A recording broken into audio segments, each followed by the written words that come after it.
فلا أقسم بمواقع النجوم إنه لقسم لو تعلمون عظيم إنه لقرآن كريم في كتاب مكنون لا يمسه إلا المطهرون تنزيل من رب العالمين.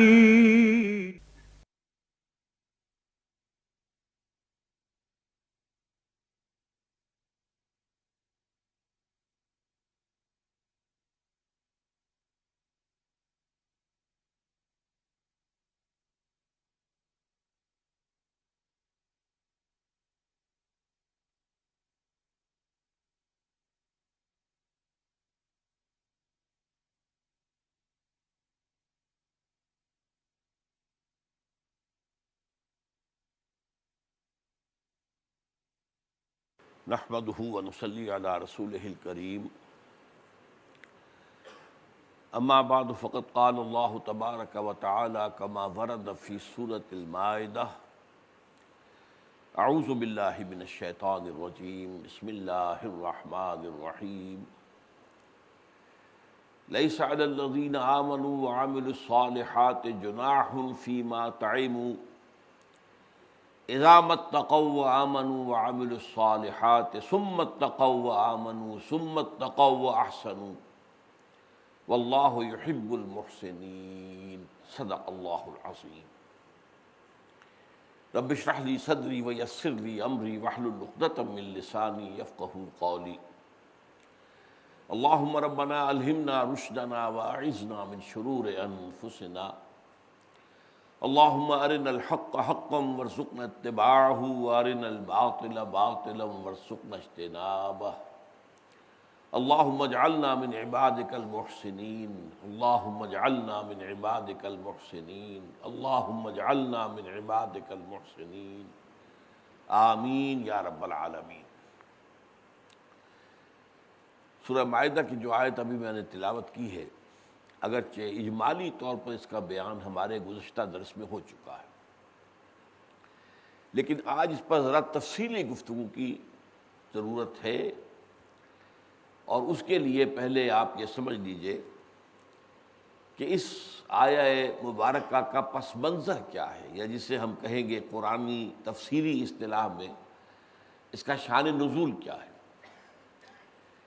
آپ سب کو معلوم ہے کہ شراب کی حرمت جو ہے قرآن مجید میں درجہ بدرجہ ہوئی ہے، ایک دم اس کو بند نہیں کیا گیا، بلکہ ابتدا میں صرف ایک اصولی ہدایت دے دی گئی، اور وہ بھی اصل میں سمجھ لیجئے کہ جو تعلیم ایمان کی اور تقویٰ کی اس سے پہلے صحابہ کرام کو مل چکی تھی، اس کے فطری تقاضے کے طور پر بعض سوالات پیدا ہوئے۔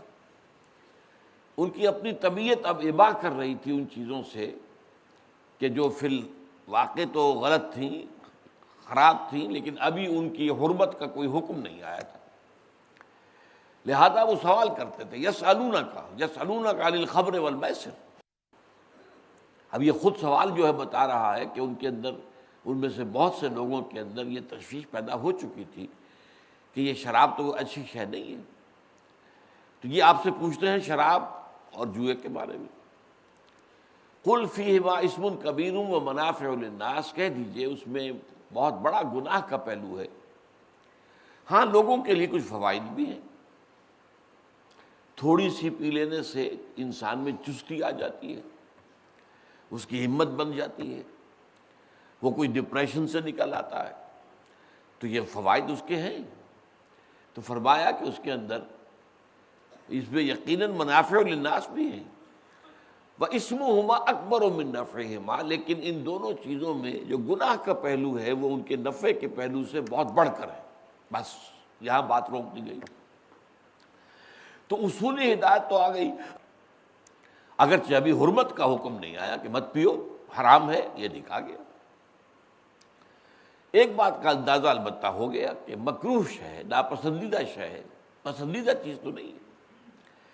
اس لیے جن کے اندر ایمان اور تقویٰ کے حس جو ہے وہ بیدار ہو چکی تھی، وہ اسی وقت تائب ہو گئے۔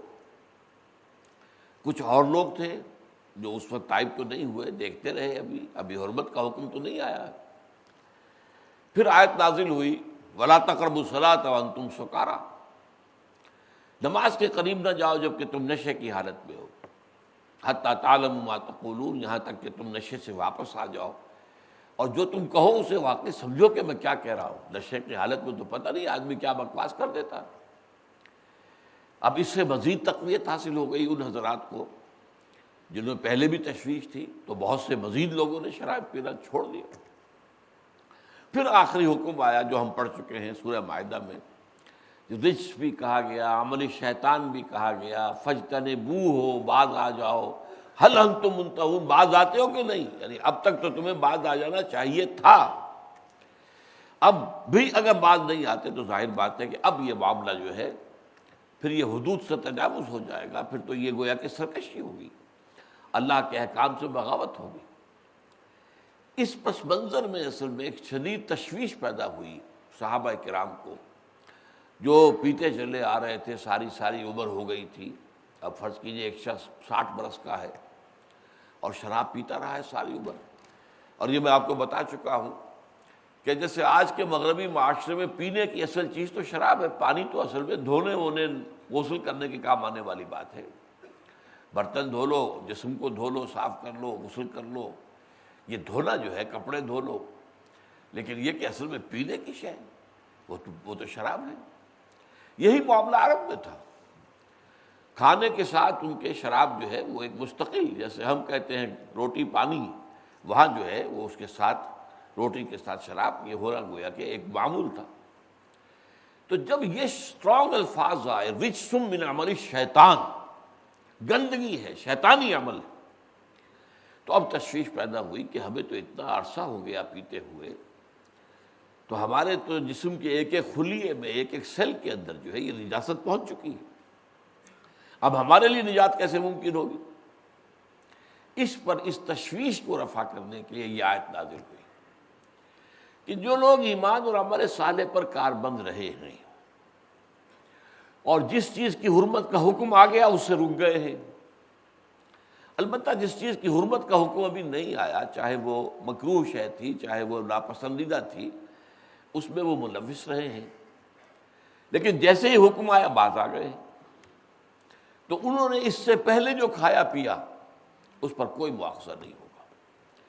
لیس علی الذین آمنوا وعملوا الصالحات جناح، کوئی حرج نہیں ہے، کوئی گناہ کی بات نہیں ہے، کوئی مواخذہ نہیں ہوگا اللہ تعالیٰ کی طرف سے ان لوگوں سے کہ جو ایمان اور عمل صالح کی جنرل روش کے اوپر جو ہے گامزن رہے، اذا ما اتقوا وآمنوا وعملوا الصالحات، جبکہ انہوں نے تقوی اختیار کیے رکھا اور ایمان اور عمل صالح کی راہ پر گامزن رہے، شاہراہ پر چلتے رہے، ثم اتقوا وآمنوا، پھر ان کے اندر تقوی اور بڑھا، مزید انہوں نے تقوی میں ترقی کی اور وہ ایمان کے مقام پر فائز ہو گئے، یقین والے ایمان کے مقام پر فائز ہو گئے۔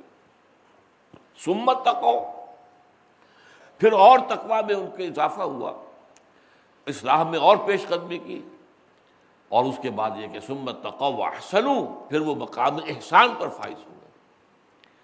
تو اس اعتبار سے اب اس آیت کا ایک حاصل جو ہے وہ سیاق اور سباق اور پس منظر کے اعتبار سے تو وہ تو اتنا ہی ہے جو میں نے بیان کر دیا کہ یہ ایک روش ہے، جو لوگ اس روش پر چل رہے، ایمان عمل صالح، پھر ایمان میں اضافہ، پھر اور عمل صالح، پھر اور ایمان، پھر اور اضافہ، پھر احسان، یہ ایک روش ہے، اور اس کے لیے میں لفظ استعمال کر رہا ہوں سلوک، جو سالک ہیں اس راستے پر چل رہے ہیں، تو ان کے لیے اس میں کوئی حرج نہیں ہے کہ پہلے وہ کیا کر چکے۔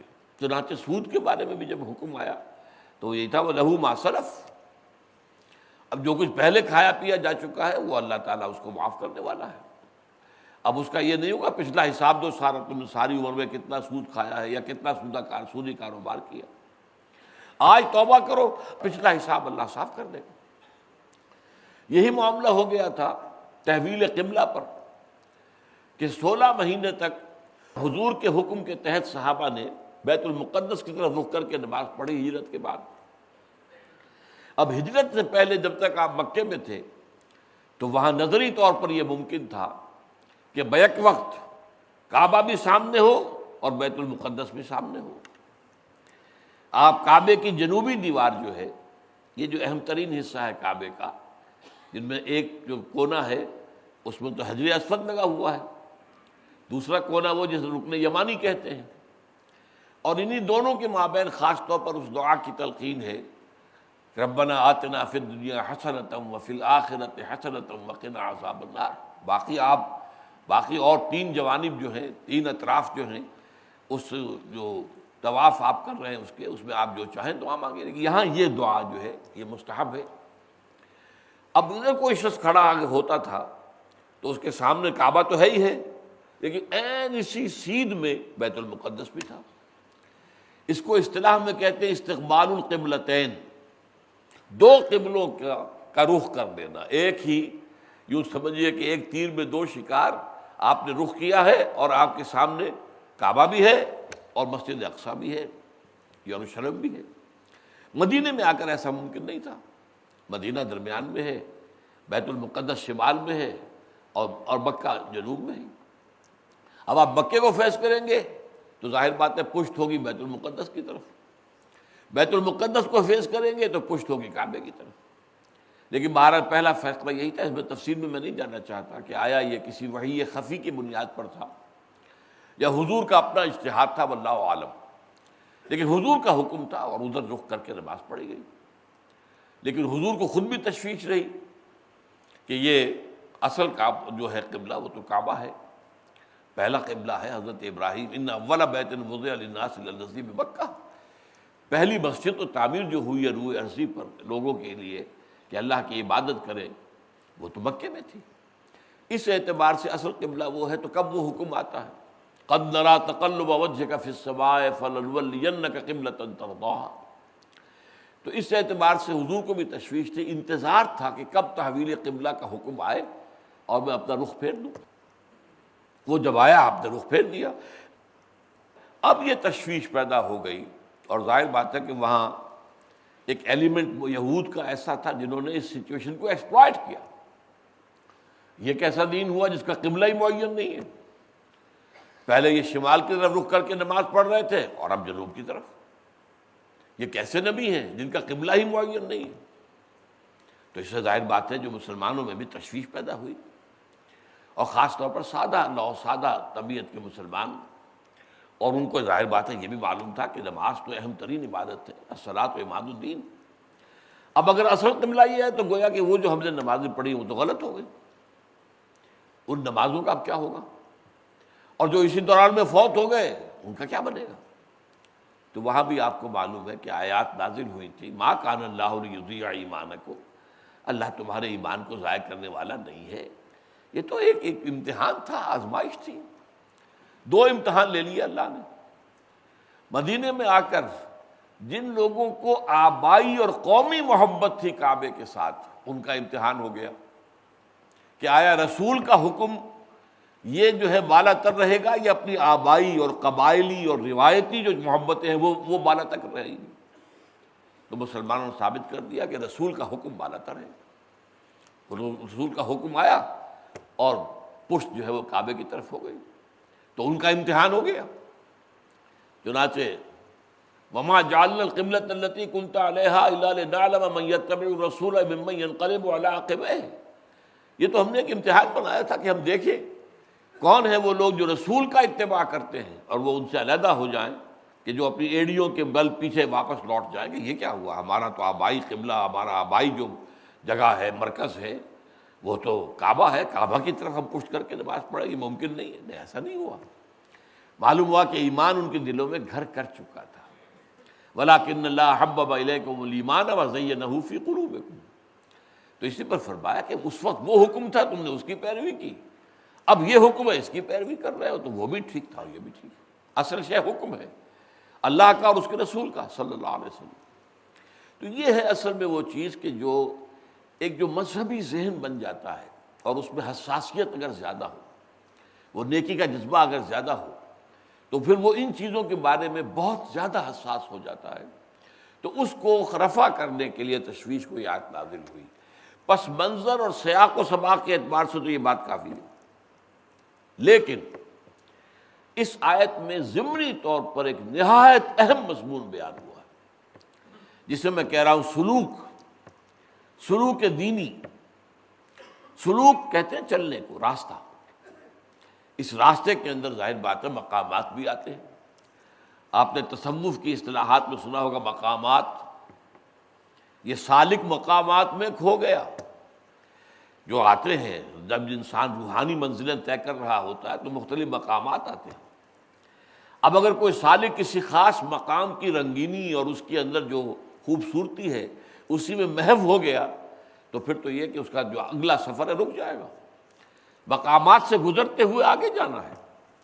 تو اس اعتبار سے وہ مقامات کون سے ہیں کہ جو قرآن سامنے لانا چاہتا ہے، وہ در حقیقت اس آیہ مبارکہ میں 3 مقامات معین کیے گئے ہیں. ایک ایمان جس کے ساتھ عمل صالح کا بھی ذکر ہے اضافی طور پر. اس سے اگلا مقام وہ ایمان جس میں عمل صالح کا ذکر نہیں ہے. اس سے بھی آگے چل کر مقام احسان. یہ مقام احسان جو ہے انسان کی روحانی ترقی کی آخری منزل ہے. اب یہ انسان کی روحانی ترقی جو ہے یہی ہمارے ہاں تصوف کا موضوع ہے. لیکن بدقسمتی سے اس معاملے میں ہم سے ایک غلطی ہوئی ہے کہ ایک نئی اصطلاح کو ہم نے رواج دے دیا. تصوف کا لفظ جو ہے، جس کے بارے میں یقین کے ساتھ یہ کہا نہیں جا سکتا کہ یہ عربی زبان کی کس روٹ سے یہ اخذ کیا گیا ہے، کہاں سے نکلا ہوا ہے. صفا سے، صفا یا صفا سے نہیں، ممکن نہیں ہے. تو اب اس کے بعد یہ صوف سے اون والی بات، اور یہ کہ ایک یہ تھی کہ صوفیہ تھیوسوفی جسے کہتے ہیں. بہرحال یہ ہے کہ کوئی متفق علیہ بات نہیں ہے کہ اس لفظ کا اصل منبع کیا ہے. اور نمبر 2، قرآن میں نہ یہ لفظ ہے نہ حدیث میں ہے، بلکہ ڈاکٹر میر ولی الدین مرحوم جو حیدرآباد دکن کے رہنے والے تھے اور جامعہ عثمانیہ میں head of the department of philosophy رہے، بڑے مصنف تھے، بہت بڑے عالم تھے. قرآن اور تصوف کے نام سے ان کی ایک بڑی کتاب بھی ہے ضخیم. تو ان کی تحقیق یہ ہے کہ یہ لفظ جو ہے 200 برس بعد مسلمانوں کے ہاں آیا ہے، 822 عیسوی میں. 632 عیسوی میں حضور کا انتقال ہوا ہے، گویا کہ حضور کے انتقال کے 190 برس بعد. اور چونکہ سن ہجری کا آغاز ہو رہا ہے ہجرت سے، ہجرت 622 میں ہوئی ہے، تو اس اعتبار سے 200 برس بعد یہ لفظ پہلی مرتبہ جو ہے عالم اسلام میں ظاہر ہوا ہے. اور اس کا جو نتیجہ کیا نکلا ہے وہ یہ ہے کہ اس کے حوالے سے جو دین کی اصل اصطلاح تھی احسان، وہ نگاہوں سے اوجھل ہو گئی. اس کی اہمیت، اب احسان کے صرف ایک معنی رہ گئے. لفظی طور پر احسان کے 2 معنی ممکن ہیں.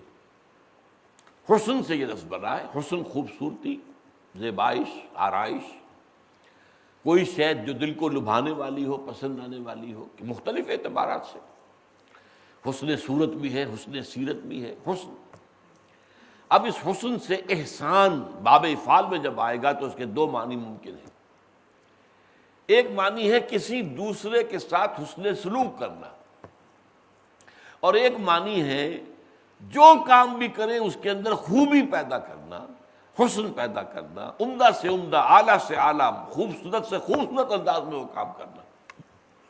یہ احسان کا اصل مفہوم ہے. جو انسان اپنے اسلام میں احسان پیدا کرے، یعنی اسلام ایک یہ ہے کہ آپ نے بس ٹھیک ہے موٹی موٹی چند باتیں ہیں ان کو پورا کر دیا، اور وہ بھی کوئی بہت زیادہ دلی آمادگی سے نہیں، اپنے آپ کو کسی طریقے سے لگے بدے انداز میں کسی طرح گھسیٹ کر وہ تقاضے پورے کر دیے، ٹھیک ہو گیا. قانونی طور پر تو تقاضے اسلام کے پورے ہو گئے. بنی الاسلام علی خمس، اسلام کی بنیاد 5 چیزوں پر اٹھائی گئی ہے. کلمہ شہادت ہے، شہادت اللہ الہ الا اللہ وان محمد رسول اللہ واقام الصلاۃ وایتاء الزکوٰۃ وصوم رمضان وحج البیت من استطاع الیہ سبیلا، نماز، روزہ، حج اور زکوٰۃ۔ لیکن یہ ہے کہ اس میں خوبصورتی پیدا کرنا۔ اسلام کے معنی ہے سر تسلیم خم کر دینا۔ اب ہر معاملے میں اللہ کے سامنے سر تسلیم خم ہو جائے، باریک سے باریک چیز میں بھی دیکھا جائے کہ اللہ کو کیا چیز پسند ہوگی، اس معاملے میں کیا چیز ہوگی جو اللہ تعالیٰ کو پسند آئے گی اور راضی کر دے گی، اور اسی کی پیروی کرنا۔ یتبع احسن، جو بہتر سے بہتر پہلو ہو اس کی طرف جو ہے انسان ترقی کرے، بڑھے، آگے بڑھے، کوشش کرے، محنت کرے خوبصورتی سے، یہ احسان ہے۔ تو درجہ احسان جو ہے یہ گویا کہ روحانیت کی آخری منزل ہے۔ اس پر جو گفتگو ہوئی ہے وہ حدیث جبرائیل میں، اور وہ حدیث ایسی ہے جس پر ایک امریکی نے، اسکالر نے، اگرچہ ہمیں یقین کے ساتھ معلوم نہیں ہے کہ وہ ایمان لے آیا ہے یا نہیں، ولیم سی چٹک، اور ان کی بیوی موراتا، وہ جاپانی ہے، 350 صفحے کی ایک کتاب لکھی ہے، دی ویژن آف اسلام، اس حدیث پر، حدیث جبرائیل کے اوپر بیس کر کے، اور واقعتاً قابل مطالعہ کتاب ہے۔ پاکستان میں بھی وہ شائع ہوئی ہے، سہیل اکیڈمی شائع کرتی ہے اس کو۔ بہرحال ضخیم کتاب ہے، مہنگی کتاب بھی ہے۔ پھر یہ کہ ظاہر بات ہے کہ جو علمی دلچسپی اور گہرائی میں اتر کر باتوں کو سمجھنے کی خواہش رکھتے ہیں انہی کے لیے ہے، وہ عام آدمی کے لیے تو نہیں۔ تو اس پر ہماری گفتگو ہوئی ہے، لیکن یوں سمجھیے کہ آج کی میری گفتگو بھی اسی کا تتمہ یا تکملہ ہے۔ اب یہاں جو مسئلہ پیدا ہوتا ہے، میں چاہتا ہوں پہلے آپ اس کو سمجھ لیں۔ اس آیت میں ایمان کا لفظ 2 دفعہ آیا، پھر احسان کا لفظ آیا، تقویٰ کا لفظ 3 دفعہ آیا، عمل صالح کا ذکر 2 دفعہ آیا۔ لیس علی الذین آمنوا وعملوا الصالحات جناح فیما طعموا اذا ما اتقوا وآمنوا وعملوا الصالحات ثم اتقوا وآمنوا، تیسری مرتبہ ایمان، ثم اتقوا واحسنوا، اور پھر وہ احسان، درجہ احسان پر فائز ہو گئے۔ تو ایمان کا لفظ 3 دفعہ، تقویٰ کا لفظ 3 دفعہ، احسان 1 دفعہ، عمل صالح 2 دفعہ۔ یہ کیا فرق ہے؟ کیا یہ ایسے ہی ہے، اتفاقاً ہے؟ نہیں، یہ اللہ کا کلام ہے، اس میں ایک ایک لفظ جو ہے بہت معنی خیز ہے۔ وہ جو غالب نے کہا ہے کہ گنجینہ معنی کا طلسم اس کا سمجھیو جو لفظ کے غالب میرے اشعار میں آوے، جو نہ سمجھنا کہ یوں ہی میں نے کوئی الفاظ پرو دیے ہیں، میرے شعر میں جو لفظ آئے گا تو ذرا اس کو پر غور کرنا، وہ گنجینہ معنی کا ایک خزانہ ہوگا، لہذا اس کی گہرائی میں اترنے کی کوشش کرو۔ گنجینہ معنی کا طلسم اس کو سمجھیو، وہ لفظ جو غالب میرے اشعار میں آوے، اور زیر ہر لفظ غالب چیدہ ہم میں خانہ ہے، غالب کے ایک ایک لفظ کے نیچے تو ہمیں علم کا، معرفت کا میں خانہ پورا کا پورا کھلا ہوا نظر آیا۔ بہرحال غالب کی تو تعلی ہے یہ، لیکن قرآن مجید کے بارے میں تو اس کے ایک ایک حرف کے بارے میں یہ بات صحیح، یہ بات کیوں ہے، کیسے آئی؟ اچھا، اسی میں ایڈ کیجئے سورہ نساء میں 2 ایمانوں کا ذکر ہے۔ یا ایھا الذین آمنوا آمنوا باللہ ورسولہ، اے وہ لوگوں جو ایمان لائے ہو، ایمان لاؤ اللہ پر، اس کے رسول پر۔ یہ معنی دارت ہے۔ بظاہر کوئی شخص جو ہے بہت سطحی سا ہو، جیسے ستیارتھ پرکاش کا مصنف تھا دیانند سرسوتی، اس نے ایسی ہی چیزوں پر اعتراضات کیے تھے۔ یہ کیا مطلب، اے ایمان والو ایمان لاؤ، یہ تو جو ہے محمل ہوگی بات، جو ایمان والے ہیں وہ ایمان لائیں، یہ معنی دارت ہے۔ یا ایھا الذین آمنوا آمنوا باللہ ورسولہ، اے ایمان والو ایمان لاؤ اللہ پر، اس کے رسول پر۔ اب یہاں 2 ایمان ہو گئے، ایک سوالیہ نشان تو آ گیا نا۔ یہاں جیسا کہ میں نے عرض کیا 3 دفعہ ایمان کا ذکر آ رہا ہے۔ لیس علی الذین آمنوا وعملوا الصالحات جناح فیما طعموا اذا ما اتقوا وآمنوا وعملوا الصالحات ثم اتقوا وآمنوا ثم اتقوا واحسنوا۔ تو یہ بات بھی غور طلب ہے بہت۔ اسی طرح کا انداز سورہ صف میں ہے، یا ایھا الذین آمنوا هل ادلکم علی تجارۃ تنجیکم من عذاب الیم تؤمنون باللہ ورسولہ وتجاہدون فی سبیل اللہ باموالکم وانفسکم۔ اے ایمان والو کیا تمہیں وہ کاروبار بتایا جائے جو دردناک عذاب سے نجات دے دے؟ ایمان لاؤ اللہ پر، اس کے رسول پر، اور جہاد کرو اس کی راہ میں اپنی جان اور مال کے ساتھ۔ یہاں پھر وہی سوال پیدا ہوگا، خطاب کن سے ہو رہا ہے؟ یا ایھا الذین آمنوا، اور ان سے کہا جا رہا تؤمنون باللہ ورسولہ، ایمان لاؤ اللہ پر، اس کے رسول۔ یہاں بھی دو ایمان ہو گئے۔ تو اس اعتبار سے کچھ کوشچن مارکس سامنے آتے ہیں۔ اچھا، اسی کے ساتھ سورہ حجرات میں اسلام اور ایمان دو الفاظ ایک دوسرے کے مقابل میں آئے۔ قالت الاعراب آمنا قل لم تؤمنوا ولكن قولوا اسلمنا ولما يدخل الايمان في قلوبكم۔ یہ بدو اس کے مدعی ہیں کہ ہم ایمان لے آئے۔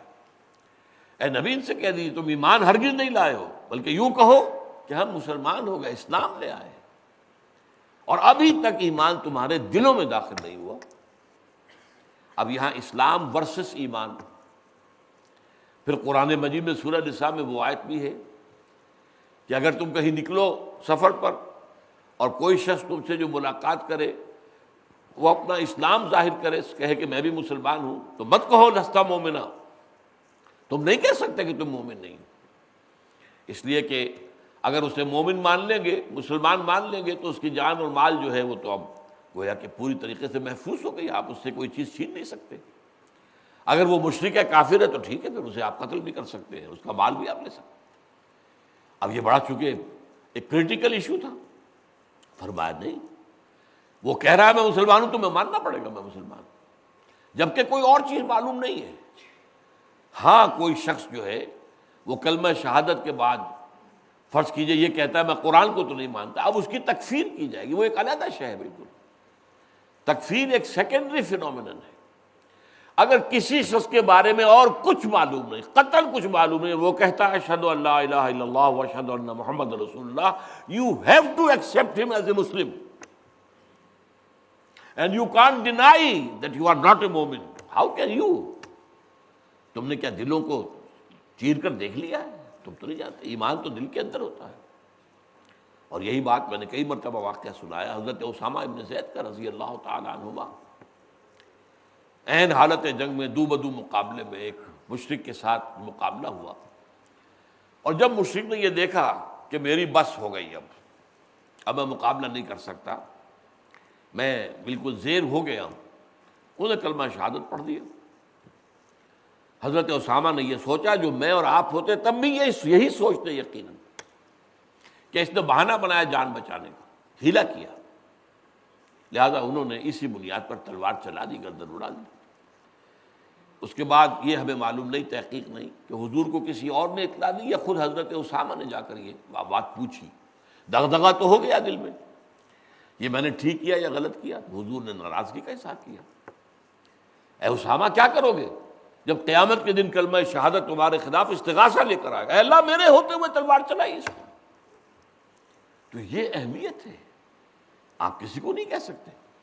ہاں اس کے بعد معلوم ہو کہ یہ تو در حقیقت ہندوستان کا یہ جو ہے جاسوس بن کر آیا تھا، مسلمان بن کر، لبادہ اوڑھ کر، خطرہ بھی کرائی، داڑھی بھی رکھی، کچھ قرآن بھی یاد کیا، نماز پڑھی۔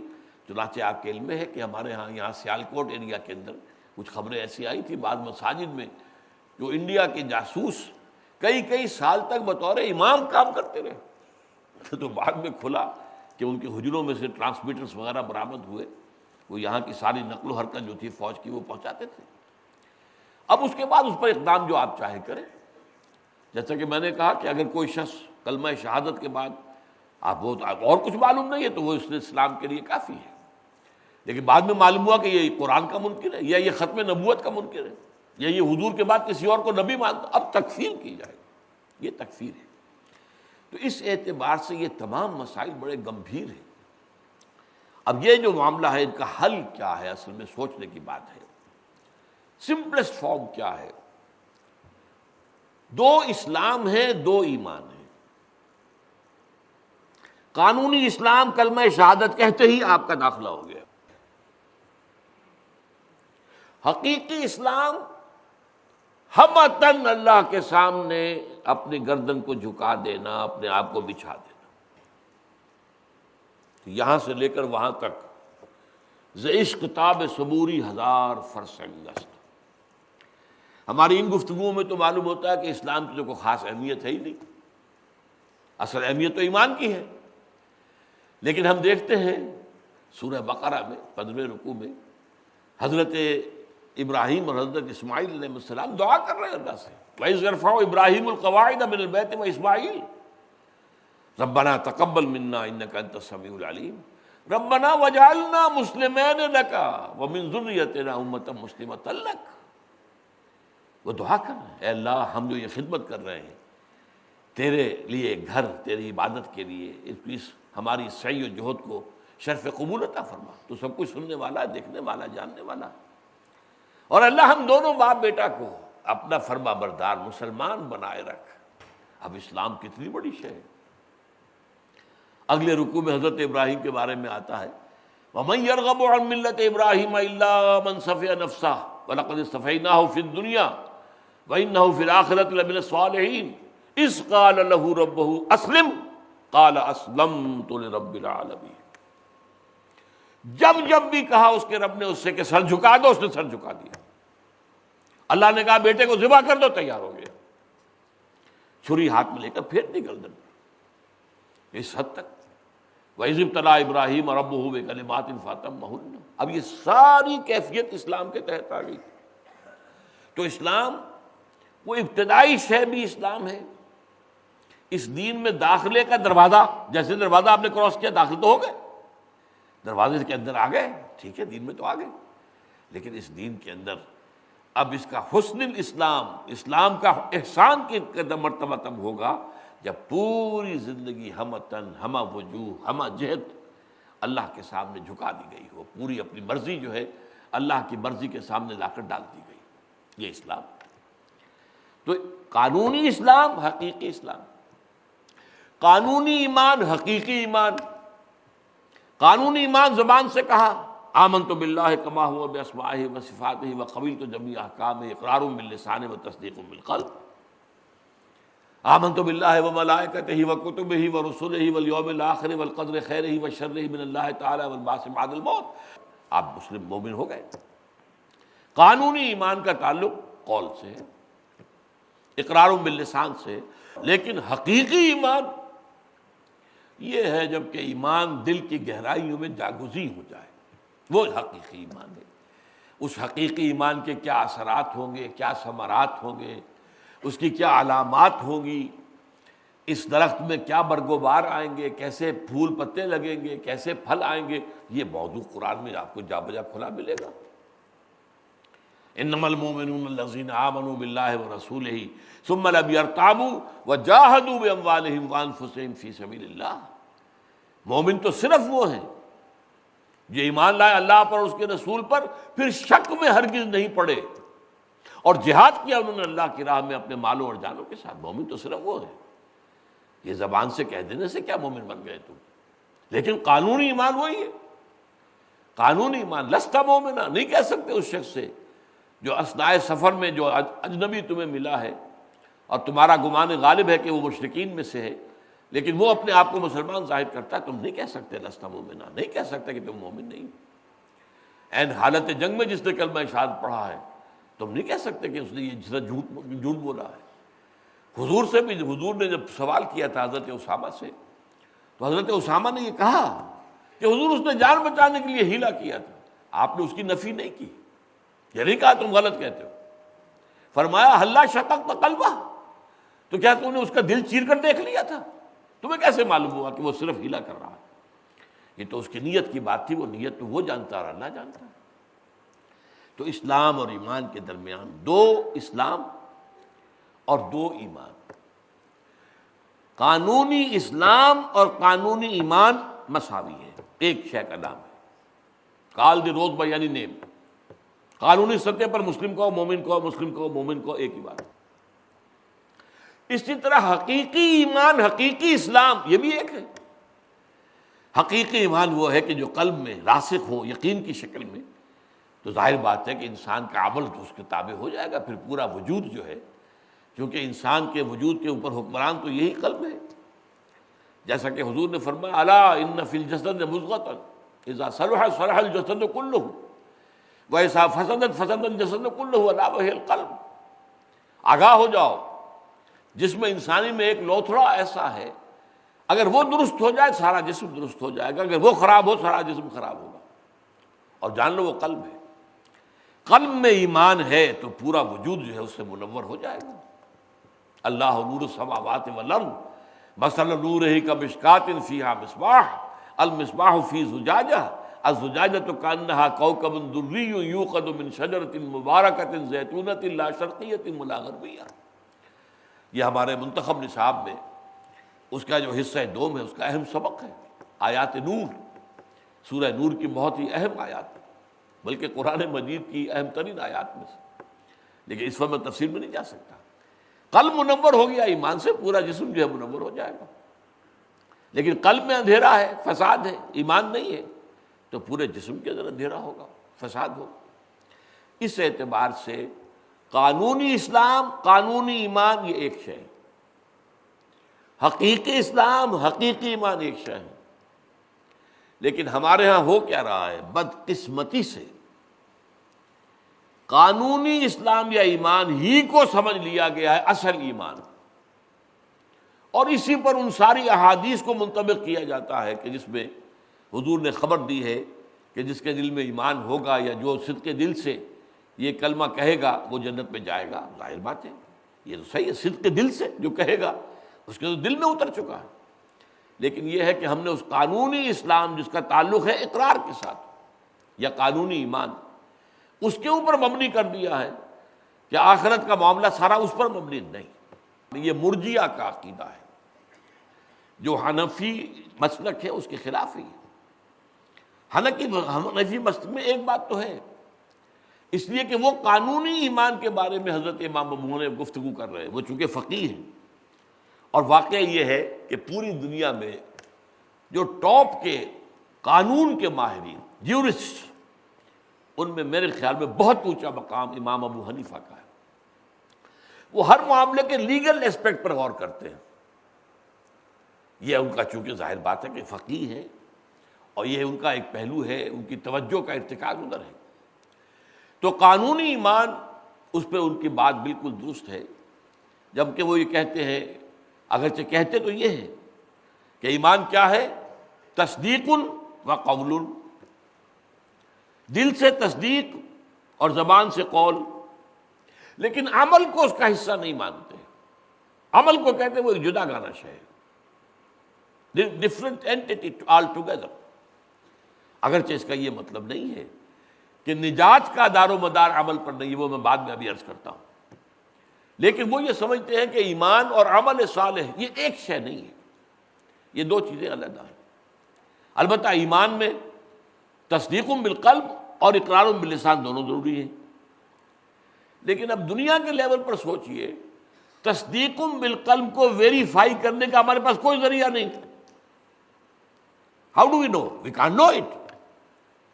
لہذا ان دی فائنل انالیسس وہ صرف قول ہی کے اوپر بات رہ جاتی ہے، اور یہ ان کا موقف ہے کہ جہاں تک ارکان اسلام کا تعلق ہے، جہاں کلمہ شہادت کے ساتھ نماز، روزہ، حج اور زکوٰۃ بھی ہے، لیکن اگر کوئی شخص نماز نہیں پڑھتا تو وہ کافر نہیں ہو جائے گا۔ ہاں نماز کا انکار کرے گا تو کافر ہو جائے گا، زکوٰۃ نہیں دیتا فاسق ہے، فاجر ہے، انکار کرے گا کافر ہو جائے گا۔ اسلامی ریاست میں تو ظاہر بات ہے زبردستی اس سے لی جائے گی، اگر نہیں دے گا تو جنگ کی جائے گی، جیسے کہ حضرت ابو بکر رضی اللہ تعالیٰ عنہ نے کیا۔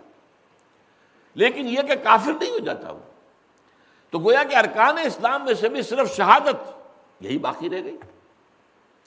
امام ابو حنیفہ کا یہ موقف ہے، لیکن جیسا کہ میں نے عرض کیا وہ اعمال کو علیحدہ تو سمجھتے ہیں، یہ ایمان علیحدہ شے ہے، عمل علیحدہ شے ہے، لیکن نجات اخروی کا دار و مدار اعمال پر بھی ہے، اور وہ کس طور سے؟ اگر تصدیق بالقلب ہے، یہ تو آخرت میں ظاہر ہو جائے گا ہے یا نہیں ہے، یہ تو ہماری مجبوری ہے، دنیا میں ہم فیصلہ نہیں کر سکتے کہ ہے یا نہیں ہے۔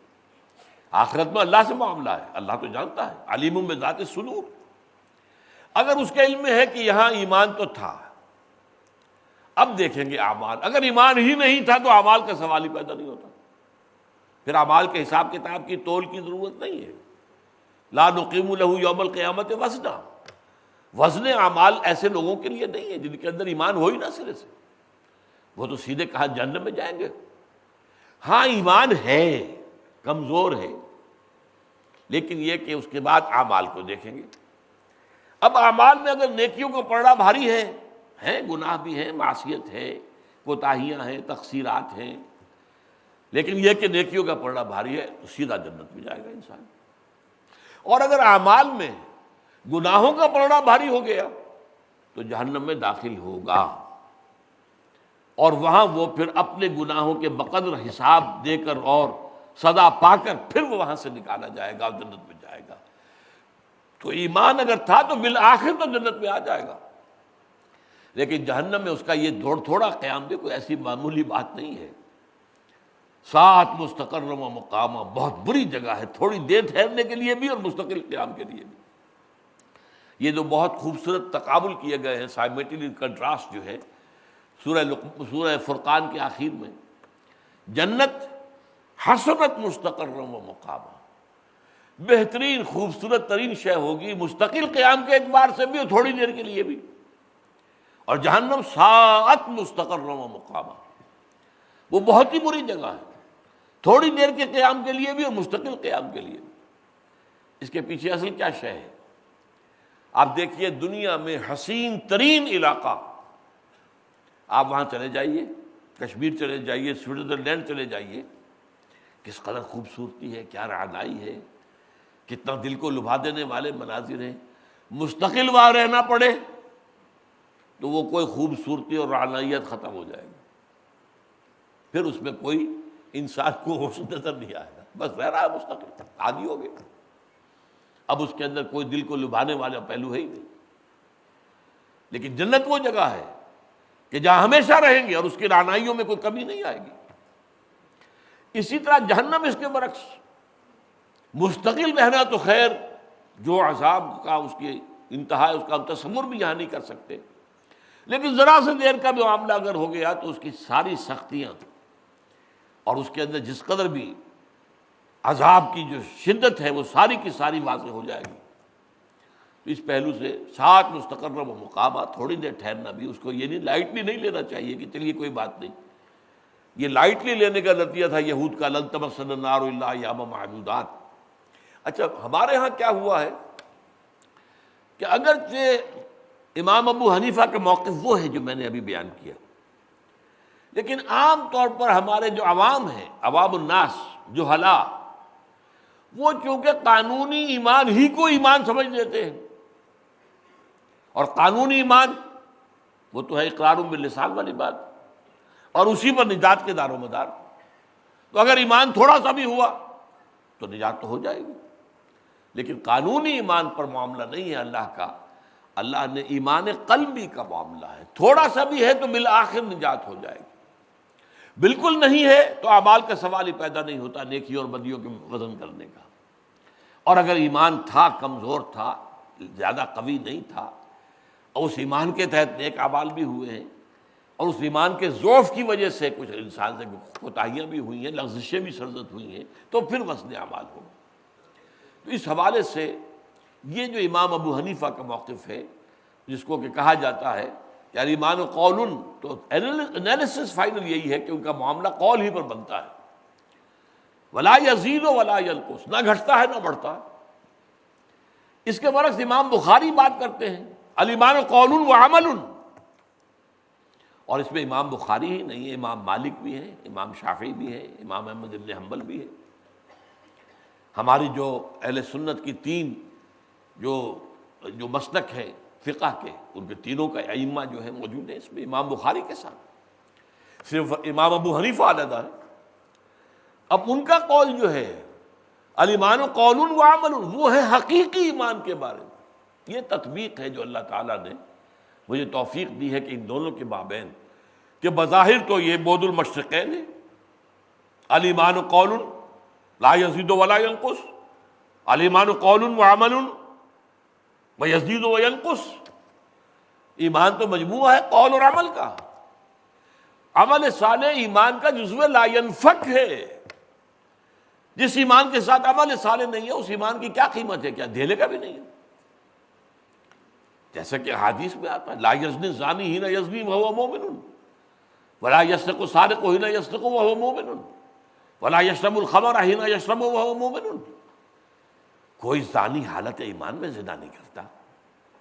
اس ایمان کی کیا قیمت ہوئی؟ 2 ٹکے کا نہ ہوا. جو ایمان بھی ہو اور زنا بھی ہو رہا ہو، ایمان بھی ہو اور چوری بھی ہو رہی ہو، ایمان بھی ہو اور شراب نوشی بھی ہو. نہ، اب ان حدیث سے لیں گے جب تو آخر کیا کریں گے کہ ایمان اس میں عمل اور قول اس کو آپ جدا نہیں کر سکتے. اور یزید و ینقص، یہ گھٹتا بھی ہے بڑھتا بھی ہے. جبکہ وہ جو ایک اسلام ہے یا ایمان قانونی، وہ در حقیقت ایک لیگل سٹیٹس دنیا میں انسان کو دیتا ہے، کانسٹیٹیوشنل اینڈ لیگل سٹیٹس. اس میں کوئی اضافہ نہیں ہو سکتا، کوئی کمی نہیں ہو سکتی، وہ برابر ہے. المسلم کفر لکل مسلم، امام ابو حنیفہ کا قول ہے اور بڑا حکیمانہ قول ہے. ہر مسلمان ایک دوسرے کے مساوی ہے، بالکل. ہر سماجی، سیاسی اور دستوری حقوق برابر. یہ نہیں کہ یہ متقی ہے تو اس کا حق زیادہ اور یہ فاسق و فاجر ہے تو اس کا حق کم. نہیں، مسلمان جب تک ہے، if you accept him as a Muslim, he has all the rights. ہاں تکفیر ہو جائے کسی وجہ سے، اس کو دائرہ اسلام سے خارج کر دیا جائے، تب وہ زیرو ہو جائے گا، تب اس کا کوئی حق باقی نہیں رہے گا. مسلمان باپ کے 2 بیٹے ہیں، ایک متقی ہے، تہجد گزار ہے، اور ایک فاسق و فاجر ہے، نماز فرض بھی جو ہے وہ گنڈے داری پڑھتا ہے یا نہیں پڑھتا. تو کیا وراثت میں متقی کو زیادہ حصہ ملے گا اور وہ فاسق کو کم ملے گا؟ نہیں، برابر ملے گا. ہاں اگر کسی وجہ سے وہ نماز کا انکار کر بیٹھے اور کافر قرار دیا جائے، اب زیرو ہو جائے گا. اب اس کا مسلمان باپ کی وراثت میں کوئی حصہ نہیں. اگر وہ حضور کے بعد کسی نبی کی نبوت کا اقرار کر بیٹھے تو اب وہ زیرو ہو گیا، اب اس کا اسلام کا کوئی حق نہیں. تو اس اعتبار سے یہ جو 2 قول بظاہر ایک دوسرے کے بالکل برعکس نظر آتے ہیں، نقیض بلکہ نظر آتے ہیں، بعد المشرقین، ان میں تطبیق ہے. ایک ہے قانونی ایمان، ایک ہے حقیقی ایمان. قانونی ایمان میں ایمان علیحدہ رہے گا، عمل صالح علیحدہ رہے گا. حقیقی ایمان پر آ کر یہ دونوں ایک میں ضم ہو جائیں گے، لہذا عمل صالح کہنے کی ضرورت نہیں ہے. یہ ہے یہاں پر کہ 3 دفعہ ایمان کا لفظ آ رہا ہے، 2 مرتبہ عمل صالح کا اضافہ ہے اس میں، تیسری مرتبہ نہیں ہے. لیس علی الذین آمنوا وعملوا الصالحات. اب یہاں دیکھیے ایمان، عمل صالح. فیما طعموا اذا ما اتقوا وآمنوا وعملوا الصالحات، پھر ایمان اور پھر عمل صالح. اس کے بعد ثم اتقوا، پھر اور تقوی ہوا، فآمنوا اور ایمان. اب یہاں عمل صالح کا ذکر نہیں ہے. اس حقیقی ایمان پر آ کر یہ عمل اور قول اور عمل ایک وحدت بن جاتے ہیں. ثم اتقوا واحسنوا، پھر وہ اور آگے بڑھے اور درجہ احسان پر فائز ہو گئے. یہ جو ہے معاملہ بہت قابل توجہ ہے. جیسے کہ اب اسلام کے بھی اس وقت دنیا میں 2 کانسیپٹ ہیں. ایک اسلام ہے پیسو اسلام، ایک ہے ایکٹیو اسلام. ایک ہے جو ہمارا ٹریڈیشنل اسلام، اور ایک آج کل کہلا رہا ہے ریڈیکل اسلام. ایک اسلام صرف مذہب کو سامنے رکھتا ہے، ایک اسلام دین کی حیثیت سے وہ سامنے آتا ہے اور وہ دین اپنا غلبہ چاہتا ہے. تو جس طرح یہ 2 تصورات بھی مسلمانوں میں اس وقت عام ہے، اور مغرب جو ہے ایکسپلائٹ کر رہا ہے اس کو. وہ اصل میں کہتا ہے کہ اصل میں ہمارا مقابلہ، ہماری دشمنی ان سے ہے جو اسلام کو دین سمجھتے ہیں، نظام سمجھتے ہیں، پولیٹیکل سوشو اکنامک سسٹم سمجھتے ہیں. باقی عام مسلمان جو اسلام کو نماز، روزہ، حج، زکوٰۃ تک محدود سمجھتے ہو، قال اللہ قال رسول اپنے مدرسوں مسجدوں میں کرتے رہے، ہمیں تو کوئی اعتراض نہیں. اور یہ بات جو ہے ایک اعتبار سے ان کا رویہ جو ہے اس کی گواہی دیتا ہے. بش کہہ سکتا ہے you have come here, a immigrants, مسلمانوں تم آئے، you what churches and synagogues turned them into mosques, we never objected. تم نے چرچ خریدے، سینیگوگ خریدے، سلوتا جو یہودیوں کی عبادت گاہ ہوتی ہے، یہودیوں کی مساجد سینیگوگ، اور انہیں مسجد بنا لیا، ہم نے کوئی اعتراض کیا؟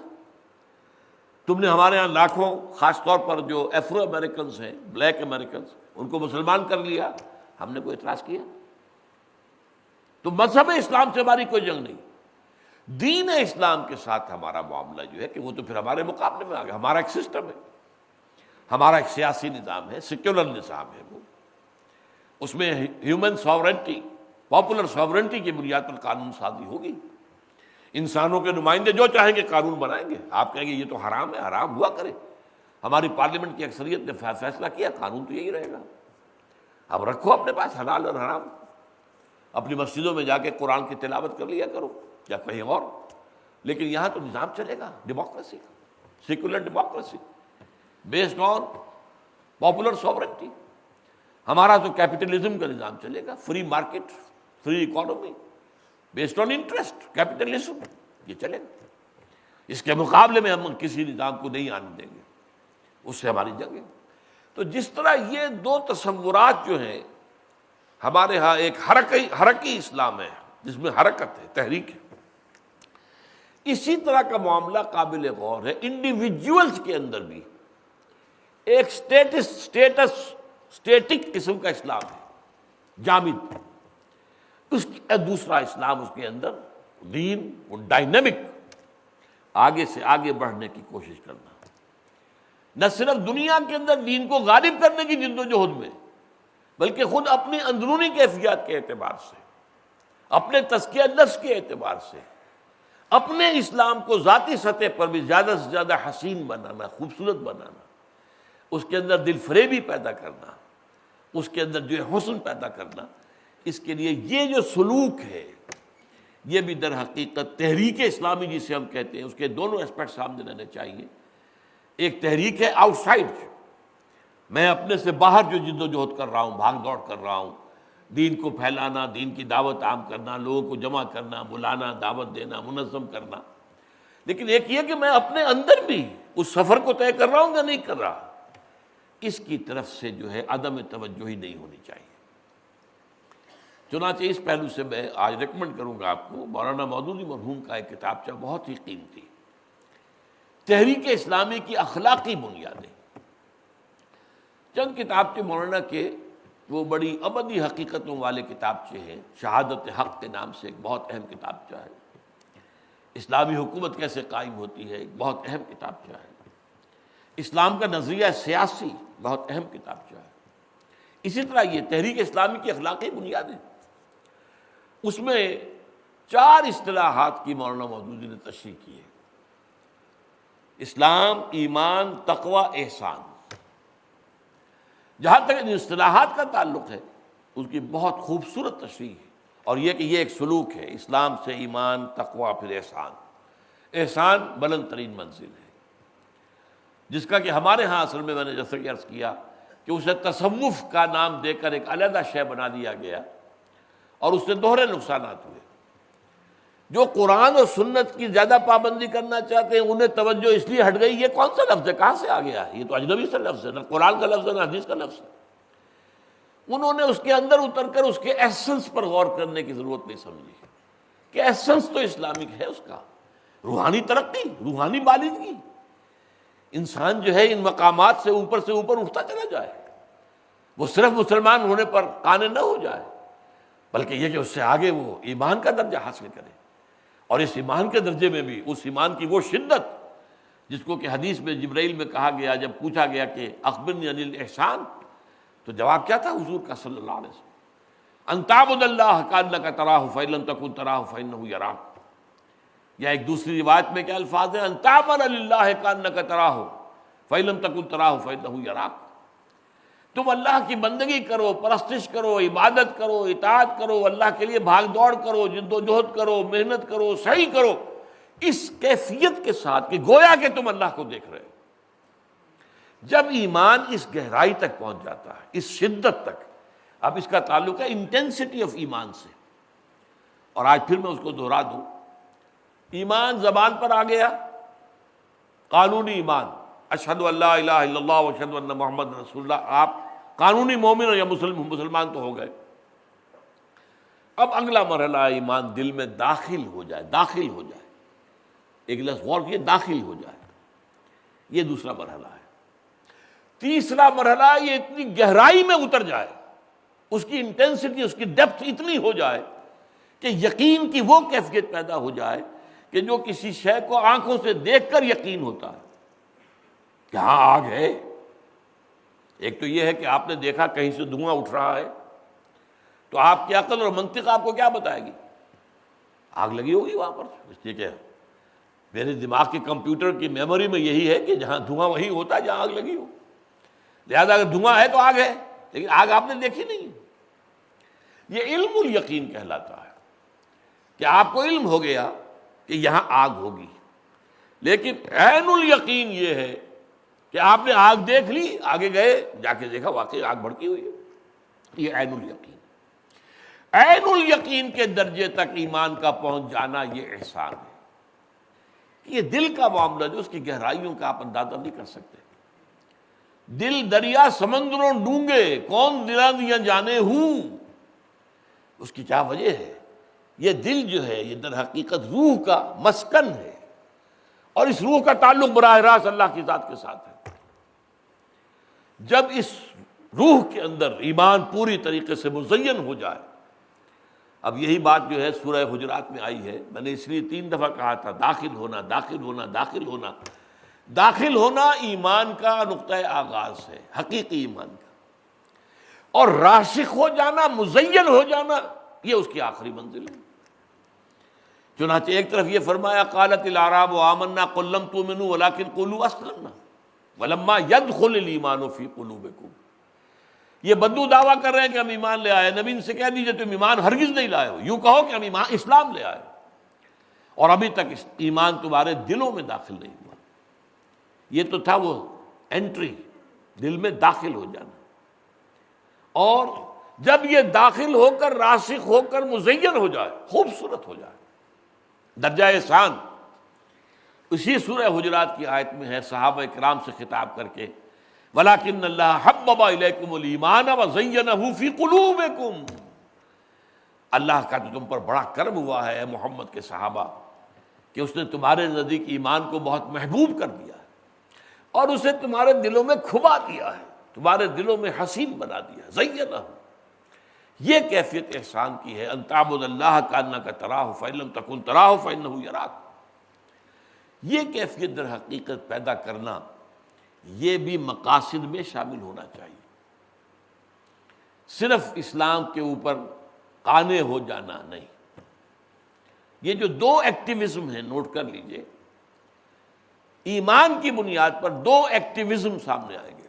ایک ایکٹیویزم ایکسٹرنل ہے، باہر کا، ماحول کو بدلنا، قرآن کی دعوت کو پھیلانا، قرآن کے پیغام کو عام کرنا، قرآن کی تعلیم دینا، پھر جو لوگ مان لے انہیں جمع کرنا، منظم کرنا، طاقت بنانا، پھر باطل سے ٹکرانا، یہاں تک کہ اگر جنگ کی نوبت آتی ہے تو نقد جان ہتھیلی پر رکھ کر حاضر ہو جانا۔ یہ ایکٹیویزم ہے باہر کا۔ ایک انٹرنل ایکٹیویزم ہے جو ہمارے ہاں تصوف کا موضوع بن گیا، لیکن وہ ہے ایمان کا جز، دین کا حصہ ہے۔ صرف یہ کہ ایک عنوان جو آ گیا اس کے اوپر، اس کی وجہ سے بعض لوگ اباح کرتے ہیں۔ ہاں ٹھیک ہے، اس میں بعض چیزیں شامل ہو گئی ہیں، کچھ غلط نظریات بھی آ گئے ہیں، کچھ غلط تصورات بھی آ گئے ہیں، اس لیے کہ روحانیات کا علم تو بڑا قدیم علم ہے۔ آپ کو معلوم ہندوستان میں جوگیوں کا معاملہ ہے، بڑے بڑے کرشمے وہ دکھا دیتے ہیں، وہ بہت بڑے بڑے شعبدے دکھا دیتے ہیں۔ اسی طریقے سے کرسچین مسٹیسزم بہت بڑی شے ہے، بڑی اس کی تاریخ ہے، اس کے خراب پہلو بھی ہیں۔ راہب خانوں میں جو کچھ ہوتا تھا، راہباؤں اور راہبوں کے درمیان نام نہاد، وہ اپنی جگہ پر ایک دھبا ہے، لیکن اس کا یہ مطلب نہیں ہے کہ کرسچین مسٹیسزم کے اندر کوئی پہلو تھا ہی نہیں۔ یقیناً ان کے ہاں بڑے بڑے درویش پیدا ہوئے، اس میں کوئی شک نہیں ہے۔ تو یہ معاملہ جو ہے اپنی جگہ پر ایک مشترک موضوع ہے، روحانی ترقی اسلام میں بھی وہ ہے۔ البتہ اسلام جو ہے وہ اس اندر والے پروسیس کے اوپر، اس میں ہمیں ایک بات نظر آئے گی کہ حضور اور صحابہ کرام کی زندگیوں میں یہ باہر والا پہلو زیادہ نمایاں نظر آتا ہے، اندر والا پہلو اتنا نمایاں نظر نہیں آتا۔ غزوہ بدر کے حالات ہمیں معلوم ہے، جو قربانیاں صحابہ نے دی ہمیں معلوم ہے، جو تکلیفیں صحابہ نے جھیلی ہمیں معلوم ہے، لیکن وہ جو کیفیات باطنی ان کو حاصل تھی ان کا ہمیں اندازہ ہی نہیں۔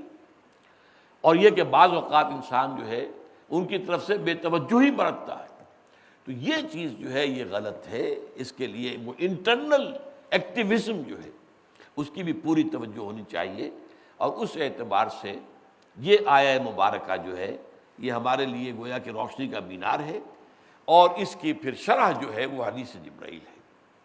لیس علی الذین آمنوا وعملوا الصالحات جناح فیما طعموا اذا ما اتقوا وآمنوا وعملوا الصالحات ثم اتقوا وآمنوا ثم اتقوا واحسنوا۔ میں نے مولانا مودودی مرحوم کے کتابچے کا ذکر کیا ہے، اس میں چھوٹا سا اختلاف بھی میں بیان کر دوں۔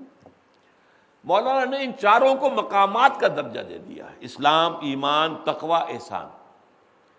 اس سے مجھے اختلاف ہے۔ یہ آیت اور حدیث جبرائیل دونوں وہ تین ہی مقامات کو مانتے ہیں، اور تقوی ڈرائیونگ فورس ہے، اسی لیے وہ 3 دفعہ ریپیٹ ہو رہا ہے، سمت تقو سمت تقو سمت تقو۔ یہ وہ ڈرائیونگ فورس ہے کہ جو آدمی کو ایک مقام پر بیٹھ کر اور بس قانع ہونے سے روکتا ہے، اور آگے بڑھو اور آگے بڑھو اور آگے بڑھو۔ جیسے کہ حضور نے فرمایا صلی اللہ علیہ وسلم، جس شخص کے 2 دن ایک جیسے رہے وہ بڑے گھاٹے میں رہا۔ کل آپ روحانی اعتبار سے جس مقام پر کھڑے تھے آج بھی وہیں کھڑے ہیں، تو گھاٹے میں گئے، آپ کے 24 گھنٹے کہاں گئے؟ زیرو ہو گئے۔ ان 24 گھنٹوں میں آپ کا کچھ سفر تھوڑا سا اور طے ہونا چاہیے تھا، آپ کے اندر اور آگے سے آگے ہے جستجو کہ خوب سے ہے خوب تر کہاں۔ جیسے دنیا میں بہتر سے بہتر آسائشوں پر اور آسائشوں کا اضافہ کیا جائے، لگژریز ہوں، یہ ہوں، دولت ہو، مال ہو، ہے جستجو کہ خوب سے ہے خوب تر کہاں۔ اسی طریقے سے اپنے دین کو خوب سے خوب تر بنانا، یہی احسان ہے، دین میں خوبصورتی پیدا کرنا، دین میں حسن اسلام۔ اس میں میں ایک آپ کو حدیث سنا دوں جس میں یہ حضرت ابو ہریرہ رضی اللہ تعالی عنہ سے مروی ہے، اور یہ متفق علیہ روایت ہے۔ اذا احسن احدکم اسلامہ، جب تم میں سے کوئی شخص اپنے اسلام کو حسین بنا لیتا ہے، درجہ احسان پر فائز ہو جاتا ہے، فَكُلُّ حَسَنَةٍ يَعْمَلُهَا كُتِبَ لَهُ بِعَشْرِ أَمْثَالِهَا إِلَىٰ 700 ضِعْفٍ۔ تو ہر نیکی کا ایک کام جو وہ کرتا ہے وہ اس کے لیے 10 نیکیوں کے برابر اور اس سے بھی بڑھ کر 700 نیکیوں تک کے درجے تک لکھ دیا جاتا ہے۔ اب یہ فرق کیوں ہو رہا ہے؟ وہ انٹینسٹی آف ایمان کی وجہ سے ہو رہا ہے۔